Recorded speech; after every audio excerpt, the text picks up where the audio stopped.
Non, s'il te plaît, ma sœur. Mère ne sera pas contente de toi. Mes cheveux, si tu les coupes, quelque chose de terrible arrivera. La forêt t'a béni avec ses enfants. Merci, grande mère de la forêt. La forêt devint son seul endroit sûr. Chaque matin, elle prenait sa corde et sa petite hachette.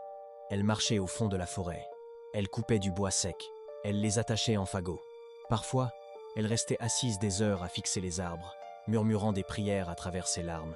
Puis elle ramenait le bois sur sa tête, jusqu'au village, et le vendait au marché.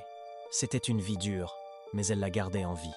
Un après-midi, après des heures à couper du bois, le corps d'Amara ne put plus tenir.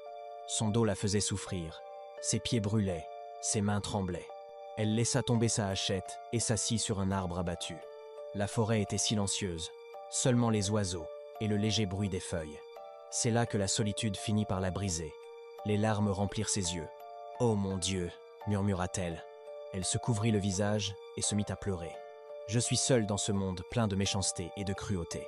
Je n'ai personne à appeler à moi. » Son épaule tremblait. « J'ai souhaité avoir un enfant, » sanglotait-elle. « Même si je meurs seule, s'il te plaît, laisse-moi juste sentir ce que c'est d'être mère. » Elle pleura jusqu'à en avoir mal à la poitrine.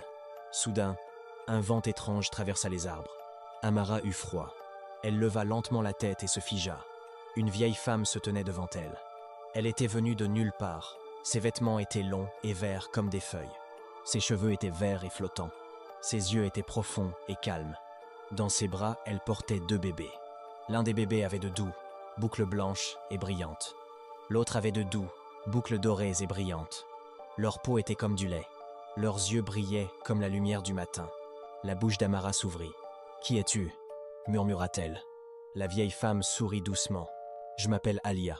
Essuie tes larmes, Amara. » Le cœur d'Amara bondit. « Comment connais-tu mon nom » Alia s'approcha. « Je suis l'esprit gardien de cette forêt. J'ai entendu tes pleurs pendant de nombreuses années. » Amara tremblait de peur. « Je ne rêve pas, n'est-ce pas » Alia secoua la tête. « Non, enfant, tu es réveillé. Ouvre les mains, » dit Alia. Elle posa lentement les bébés dans les bras d'Amara. Les bébés étaient chauds, réels et vivants.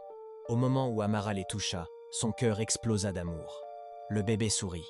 Amara allaita. « J'en ai demandé un, mais tu m'en as donné 2. Je suis submergée de joie. »« Oh, mon Dieu !» Les larmes coulaient de ses yeux. « Ils sont si beaux, » sourit Alia. « Ils s'appellent Nina et Nounou. Ce sont tes prières exaucées. » Amara serra les bébés fort contre elle, les larmes coulant sur son visage. Mais comment ? Les yeux d'Alia brillèrent doucement. L'amour les a créés. Tes larmes les ont façonnés. Amara riait et pleurait en même temps. Mes bébés, mes bébés. Puis le visage d'Alia devint soudain